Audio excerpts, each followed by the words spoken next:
अब हमारे पास जो है परफेक्टली इलास्टिक डिमांड है। ठीक है, परफेक्टली इलास्टिक डिमांड सबसे पहले जो है बेटा, जैसे ही हम लोग परफेक्टली इलास्टिक डिमांड की तरफ जा रहे हैं तो उससे पहले आपको ये याद होना चाहिए कि आप लोगों ने लास्ट क्लास में क्या क्या पढ़ा हुआ है और क्या क्या नहीं पढ़ा हुआ। ठीक है, तो हमारे पास परफेक्टली इलास्टिक डिमांड से पहले आप लोगों ने परफेक्टली इन इलास्टिक डिमांड पढ़ा था। ठीक है, और उससे पहले आप लोगों ने इन इलास्टिक डिमांड और इलास्टिक डिमांड को पढ़ लिया था। ठीक है, अब हम आ जाते हैं परफेक्टली इलास्टिक डिमांड। तो सबसे पहले परफेक्टली इलास्टिक डिमांड की डेफिनेशन लिख लेते हैं। perfectly elastic demand is when the demand for a product is entirely dependent on the price of the product। ये मेरे पास इसकी डेफिनेशन आ गई। अब सबसे पहले परफेक्टली इलास्टिक डिमांड कहाँ अकर करता है बेटा? perfectly elastic demand will occur in a perfect market। इस परफेक्ट मार्केट का दूसरा नाम होता है बेटा परफेक्ट कंपटीशन। ठीक है, अब परफेक्ट कंपटीशन की डेफिनेशन क्या होती है? परफेक्ट कंपटीशन की डेफिनेशन ये होती है a market where there are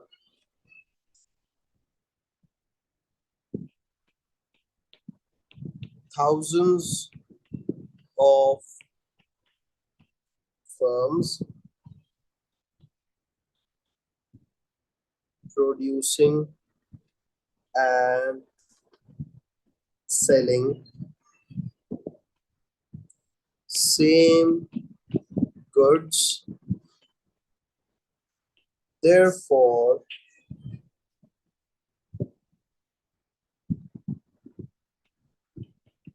prices remain homogeneous। HOMOGENOUS। ठीक है, होमोजेनस का बेटा मतलब होता है कि जब प्राइसेस जो हैं वो सेम रहें। देखें, सीधी सी बात है, समझने की चीज ये है बेटा कि हमारे पास यहाँ पर इस पर्टिकुलर मार्केट की बात करें तो we have perfect substitutes available. जब परफेक्ट सब्स्टिट्यूट्स अवेलेबल होंगे तो उसका ये मतलब है कि सेलिंग द सेम गुड्स, और एग्जैक्टली द सेम का मतलब होता है परफेक्ट सब्स्टिट्यूट्स। ठीक है, तो ऑब्वियस है इनकी आपस में बेटा प्राइसेस भी सेम ही रहेंगी। ठीक है, दूसरी चीज, इस मार्केट में जितने भी लोग होते हैं उनकी होती है परफेक्ट नॉलेज। अब इस परफेक्ट नॉलेज का क्या मतलब होता है बेटा, समझ लेते हैं। परफेक्ट नॉलेज अगर मैं बात करता हूं ना कंज्यूमर्स की, तो कंज्यूमर्स के केस में परफेक्ट नॉलेज का मतलब ये है व्हाट प्राइस टू पे। कंज्यूमर मार्केट में घूम रहा है, कंज्यूमर को पता है कि मुझे इस गुड के लिए क्या प्राइस पे करनी है, क्योंकि मेरे पास इस गुड के परफेक्ट सब्स्टिट्यूट्स अवेलेबल है। तो कोई भी अगर ज्यादा प्राइस चार्ज करने की कोशिश करेगा तो मैं उसको हरी झंडी दिखा के बता दूंगा कि भाईजान आपसे कम प्राइस में अगला बंदा प्रोडक्ट बेच रहा है। ठीक है, और अगर प्रोड्यूसर की बात की जाए तो प्रोड्यूसर को पता है व्हाट प्राइस टू चार्ज। यानी इसका मतलब ये है कि प्रोड्यूसर को भी पता है कि क्या प्राइस मुझे चार्ज करनी है। अगर एक कंज्यूमर आकर बोलता है कि 10 रुपए की चीज आप मुझे 5 रुपए में दे दें, तो वो कहेगा बाजी जाए कहीं और से ले लें, मैम जाए कहीं और से ले लें, सर जी आप चले जाए कहीं और से ले लें। अब होता क्या यहाँ पर, सबसे पहले एक समझने की चीज ये है बेटा, थाउजेंड्स ऑफ फर्म्स, बेटा रिमेंबर वन थिंग कि जिस मार्केट में हमारे पास थाउजेंड्स ऑफ फर्म्स होंगी, वो मार्केट में जो फर्म्स कहलाएंगी वो स्मॉल फर्म्स कहलाएंगी, क्योंकि बड़ी फर्म अगर मार्केट में है तो फिर थाउजेंड्स ऑफ फर्म्स तो होने से रही। तो जितनी भी फर्म्स होंगी ना, ये होंगी हमारे पास स्मॉल फर्म्स। तो इस मार्केट के अंदर बेटा जो फर्म्स होती हैं वो स्मॉल होती हैं, और साथ साथ फर्म्स जो हैं वो होती हैं हमारे पास प्राइस टेकर, यानी कहीं से प्राइस लेती हैं। तो जरा प्राइस टेकर को समझने की कोशिश करते हैं। लिखेंगे बेटा, the market share is so small that a single producer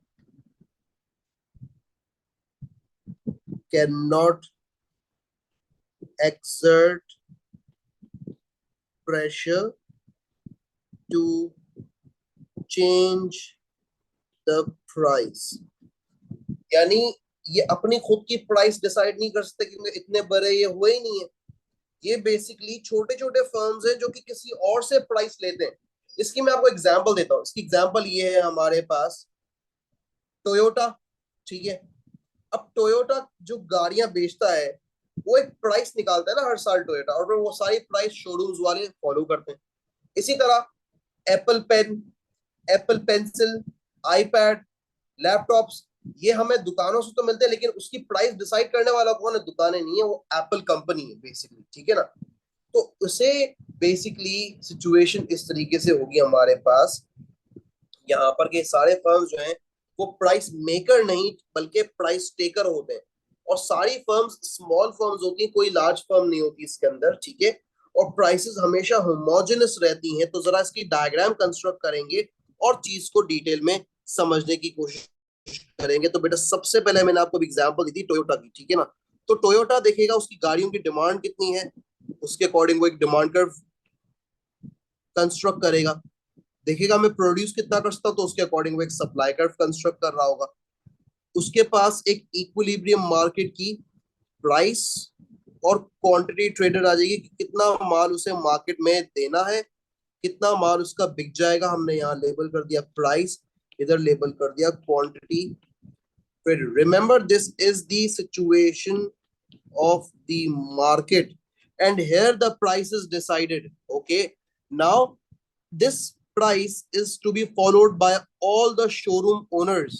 क्या शोरूम ओनर्स अपनी खुद की प्राइस बना सकते? नहीं, उन्हें क्या करना पड़ता है? बेसिकली वो यहां से प्राइस को पिक करेंगे और उस प्राइस को वो लोग फॉलो करेंगे। तो आपका डिमांड कर्व भी इस तरीके से हॉरिजॉन्टल बन रहा होगा। हम यहाँ लेबल करेंगे प्राइस और यहाँ लेबल कर देंगे क्वांटिटी डिमांडेड। बेटा भी घबराना नहीं है, आपने मेरी बात जरा सुकून से सुननी है।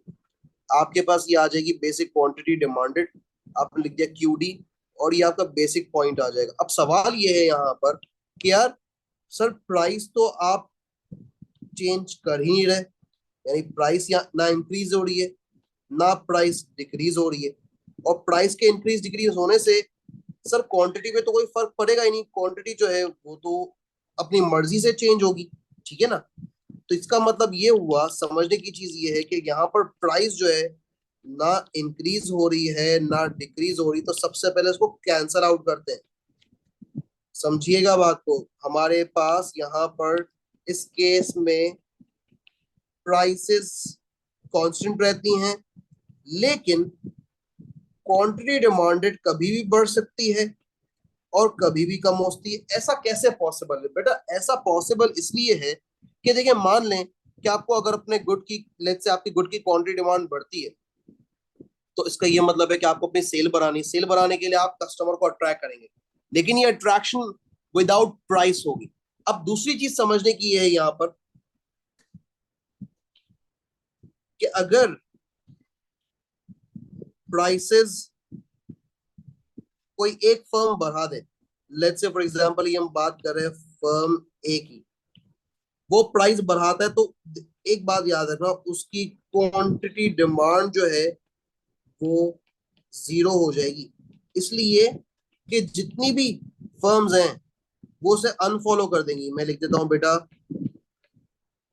Unfollowed by all other firms, क्योंकि अदर फर्म्स पागल थोड़ी ना है, वो कहेंगे इसने प्राइस बढ़ाई है, इसको मार्केट से निकलने दो, जान छूट जाएगी भाई, एक बंदा कम हो जाएगा मार्केट से, तो कोई भी इस बंदे को फॉलो नहीं करेगा। ये टोयोटा नहीं है, ये एक बेसिक शोरूम ओनर है।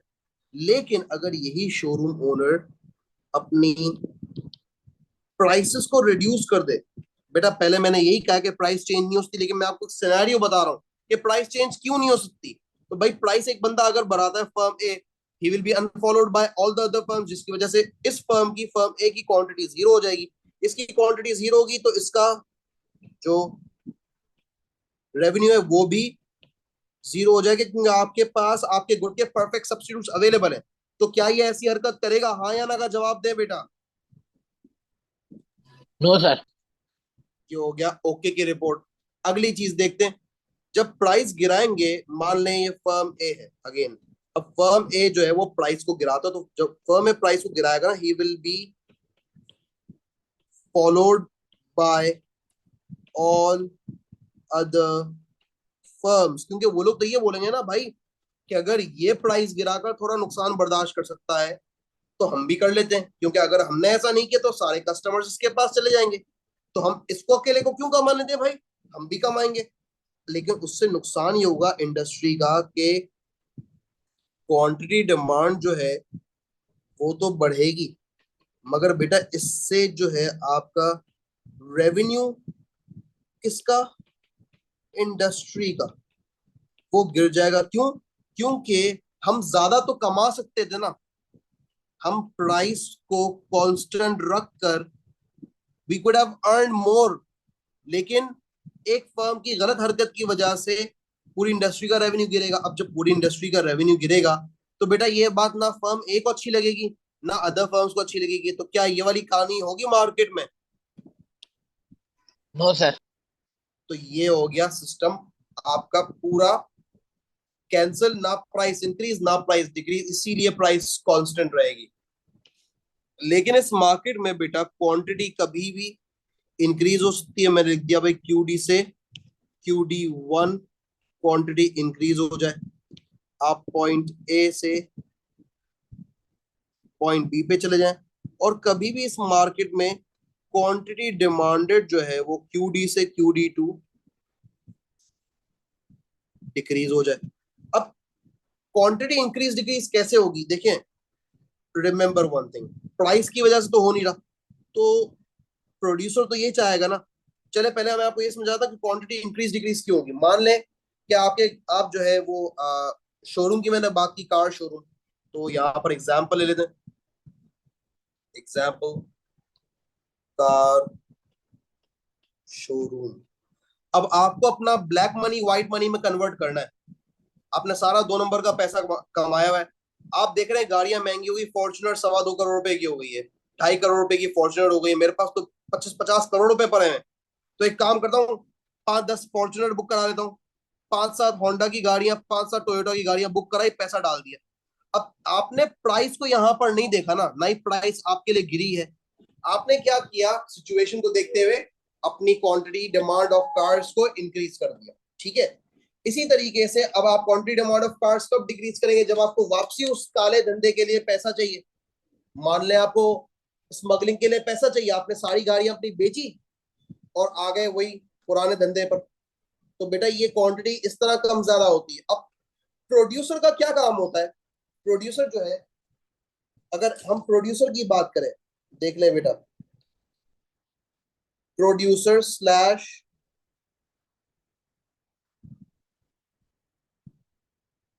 बिजनेसमैन, उसका क्या काम है, उसका काम ये है कि वो तो चाहेगा कि उसकी सेल्स बढ़े और उसका प्रॉफिट बढ़े। अब वो प्राइस गिरा के लोगों को अट्रैक्ट कर नहीं सकता, तो सबसे पहले इसकी नॉलेज ऑफ पीईडी बहुत इंपॉर्टेंट है। नॉलेज ऑफ पीईडी के अकॉर्डिंग जब इसको पता चल जाएगा कि इसका गुड जो है वो परफेक्टली इलास्टिक डिमांड में है, ठीक है, तो और इसको पता है कि मैं प्राइस चेंज नहीं कर सकता, तो ये क्या हरकत करेगा मैं आपको बताता हूँ। ये चाहेगा ज्यादा से ज्यादा सेल्स करे, ये चाहेगा कि ज्यादा से ज्यादा क्वांटिटी को मैं सेल आउट करूं। अब ये कैसे पॉसिबल है? ये पॉसिबल इस तरह है कि अगर ये स्नॉब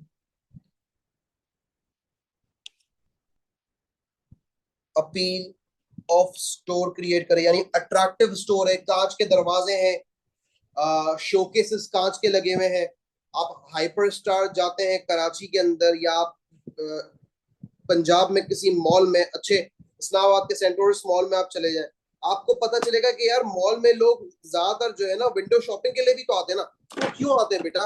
वो देखते हैं ना, उनको स्टोर इतना अट्रैक्टिव दिखता है। हमारा काम क्या है कि हमें कस्टमर को हमारी दुकान में लेकर आना, हम उसे प्राइस से अट्रैक्ट नहीं कर सकते, हमें कस्टमर को बस दुकान में लाना है, ठीक है ना। आप नोट करते हैं अक्सर सब्जी वाले से जब लोग सब्जियां लेते हैं, तो उसमें यूजुअली क्या होता है कि आपको सब्जी वाला जो है वो दो चार मिर्चें ऊपर से डाल के दे देता है। ऐसा वो क्यों करता है? वो बेसिकली आपसे पर्सनल रिलेशन बनाने की कोशिश करता है।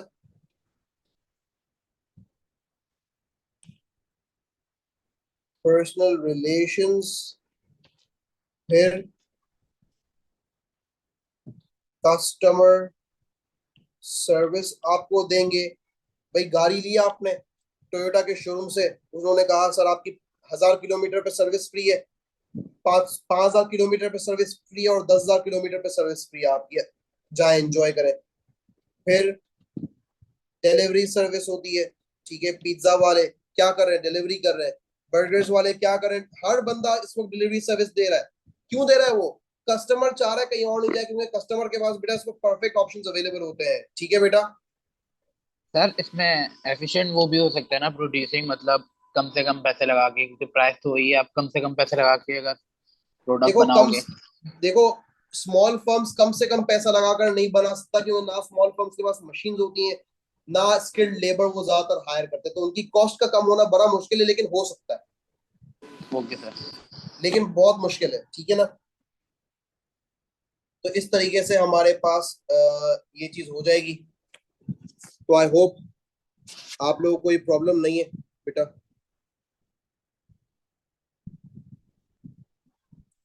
ये मेरे पास परफेक्टली इलास्टिक डिमांड जैसे ही कंप्लीट हो गया, तो बेटा उसके बाद हमारे पास जो अगली चीज आ जाती है, that is the elasticity number 5, which is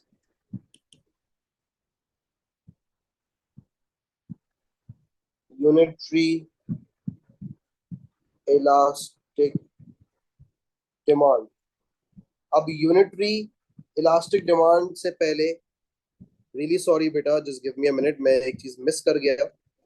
the value the value of perfectly elastic demand is infinity. बेटा इंफिनिटी की वैल्यू किस तरीके से निकलेगी? मैंने आपको बताया प्राइस में तो कोई चेंज आ ही नहीं रहा, जीरो। मान लें क्वांटिटी 1% से चेंज हो रही, आप इसका आंसर निकालें अपने कैलकुलेटर में अभी, देखें क्या आ रहा है आंसर आपका।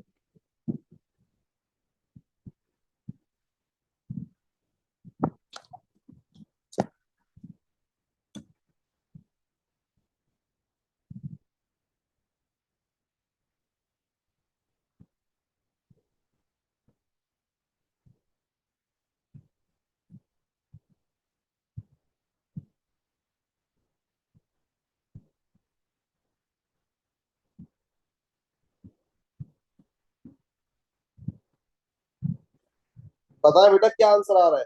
एरर आ रहा है।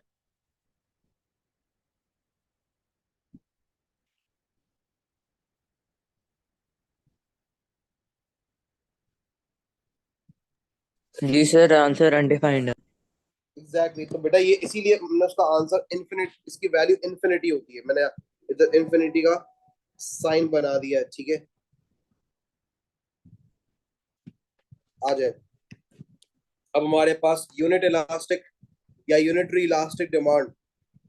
बेटा यूनिट का क्या मतलब होता है? यूनिट का मतलब होता है इज इक्वल्स टू वन। अब इज इक्वल्स टू वन की जब वैल्यू निकालते हैं, ये फॉर्मूले के अकॉर्डिंग निकालते हैं, अगर इज इक्वल्स टू वन तो उसका मतलब ये है कि प्राइस और क्वांटिटी डिमांड में इक्वल परसेंटेज चेंज है, जिसकी वजह से आंसर जो है वो वन आएगा आपका। अब देखो ये रियलिटी में पॉसिबल नहीं होता बेटा, ठीक है ना। मैंने आपको इसीलिए बताया कि ये भी एक एक्सट्रीम केस है। तो बेटा इसको मैं इस तरीके से इसकी डेफिनेशन लिखूंगा, a change in price brings an equal change in quantity demanded, therefore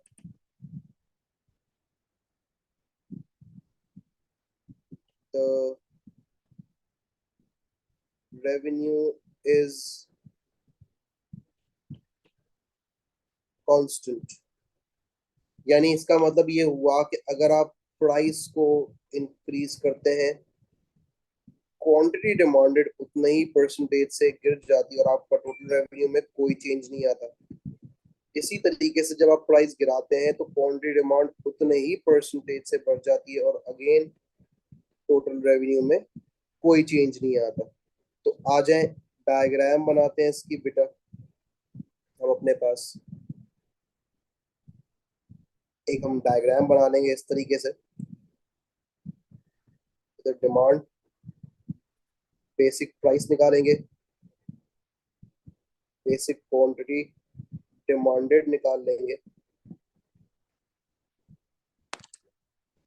Q D लिख देंगे यहाँ पर पॉइंट ए लेबल कर देंगे प्राइस, यहाँ पी, और यहाँ क्वांटिटी डिमांडेड। आ जाए बेटा, अब हम अपने पास प्राइस को रिड्यूस करते हैं, ठीक है। नोट कीजिएगा बेटा कि जब हम प्राइस को रिड्यूस कर रहे हैं तो प्राइस के रिड्यूस होने से आपके पास आपकी क्वांटिटी डिमांडेड जो है वो क्यू डी से क्यू डी वन इंक्रीज तो हो रही है, मगर उतने ही परसेंटेज से इंक्रीज हो रही है जितने परसेंटेज से आपने प्राइस को गिराया है। तो ये हमारे पास पी से पी वन जब प्राइस गिर रही है तो क्वांटिटी उतने ही परसेंटेज से बढ़ रही है। आप पॉइंट ए से पॉइंट सी पर मूव हो रहे हैं। आप देख सकते हैं कि आपने जितने परसेंटेज से, मैं शेड कर लूंगा यहाँ पर, नोट कीजिएगा, पहला शेड रेड से करूंगा कि आपने इतने बॉक्स से प्राइस को गिराया, ठीक है। तो आपकी क्वांटिटी जो है देखें वो कितनी बढ़ती है।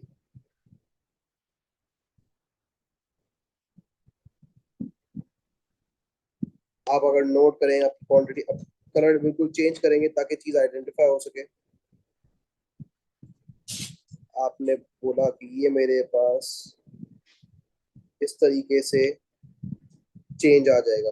आप देखें दोनों एरियाज ऑलमोस्ट इक्वल है। क्वांटिटी डिमांड वाला थोड़ा सा लंबा है और पी वाला, पी प्राइस वाला थोड़ा सा छोटा है, मगर प्राइस वाला थोड़ा सा चौड़ा है और क्वांटिटी डिमांड वाला थोड़ा सा पतला। तो इन दी एंड इसका मतलब सिंपल सा है कि अगर आप 10% से प्राइस को गिराते हैं तो क्वांटिटी 10% से ही बढ़ती है, ठीक है, जिसकी वजह से आपका रेवेन्यू सेम रहेगा। तो मुझे बताया बेटा, यूनिटरी इलास्टिक डिमांड के अंदर कोई इशू है? और यूनिटरी इलास्टिक डिमांड की कोई यूजफुलनेस नहीं होगी बिजनेस के लिए, क्योंकि यहाँ पर रेवेन्यू चेंज नहीं हो सकता। नो सर, कोई इशू नहीं है। बताएं बेटा, Meera, Manoor, Moiz, Zaid. No, sir, no issue. Okay की रिपोर्ट है बेटा। आ जाए फिर आगे बढ़ते हैं।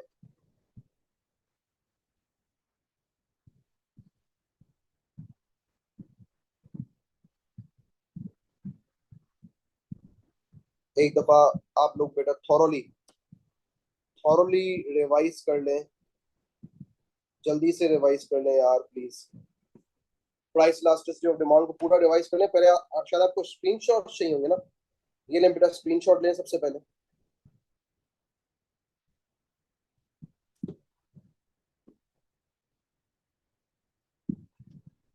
आप स्क्रीनशॉट्स ले लें।